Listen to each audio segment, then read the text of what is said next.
தூத்துக்குடி விசாரணையில் இளைஞர் உயிரிழப்பு குறித்து போலீசார் விளக்கம் அளித்திருக்கிறார்கள். மேலும் தகவலை செய்தியாளர் விஜயகாந்த் வழங்கிட கேட்கலாம். விஜயகாந்த், காவல்துறை தரப்பில் என்ன விளக்கம் அளிக்கப்பட்டிருக்கு? வணக்கம் மேடம். அதாவது தூத்துக்குடியை சேர்ந்த இளைஞர் ஒருவர் அரசு மதுபான கூடத்தில் பணியாற்றி வந்தாரு.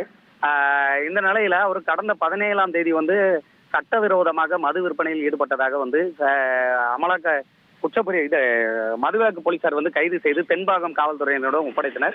இந்த நிலையில அவரிடம் இருந்த ஒரு சுமார் 120 மது பாட்டில்களும் பறிமுதல் செய்யப்பட்டிருந்தது. இந்த நிலையில அவர் காவலர்களால் தாக்கப்பட்டு இன்று அதிகாலை உயிரிழந்ததாக அவர்கள் உறவினர்கள் சாலை மறியலில் ஈடுபட்டு ஒரு பெரிய பரபரப்பான சூழ்நிலை ஏற்பட்டு இருக்கக்கூடிய சூழ்நிலையில காவல்துறை தரப்பில் இந்த இறப்புக்கு ஒரு விளக்கம் அளிக்கப்பட்டுள்ளது. அதாவது கடந்த 17ஆம் தேதி இந்த உயிரிழந்த அருணாச்சலம் என்ற இளைஞர் சட்டவிரோதமாக மது விற்றதாக அமலாக்க துறையினர் கைது செய்யப்பட்டு பின்னர் அவரிடம் மது பாட்டில்களை பறிமுதல் செய்த பின்பு காவல்துறை, அதாவது தென்பாக காவல்துறையினரிடம் ஒப்படைத்ததாகவும் அவர் உடனடியாக அவர் மீது வழக்கு பதிவு செய்து அவரை அமர வைத்திருந்ததாகவும் உறவினர்கள் உடனடியாக காவல் நிலையம் வந்ததாகவும் கூறப்படுகிறது.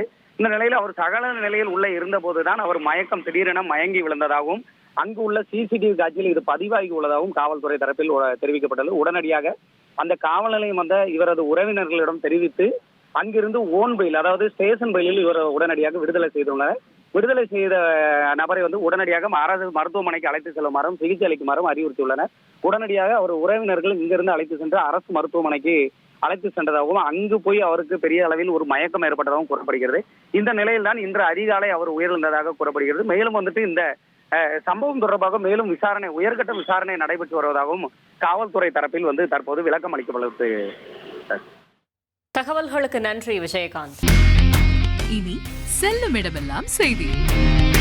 தந்தை டிவியின் வாட்ஸ்அப் சேனலை ஃபாலோ பண்ணினா செல்ல இருக்கும் இடமெல்லாம் செய்தி. இதோ QR கோட், இப்பவே ஸ்கேன் பண்ணுங்க, ஃபாலோ பண்ணுங்க.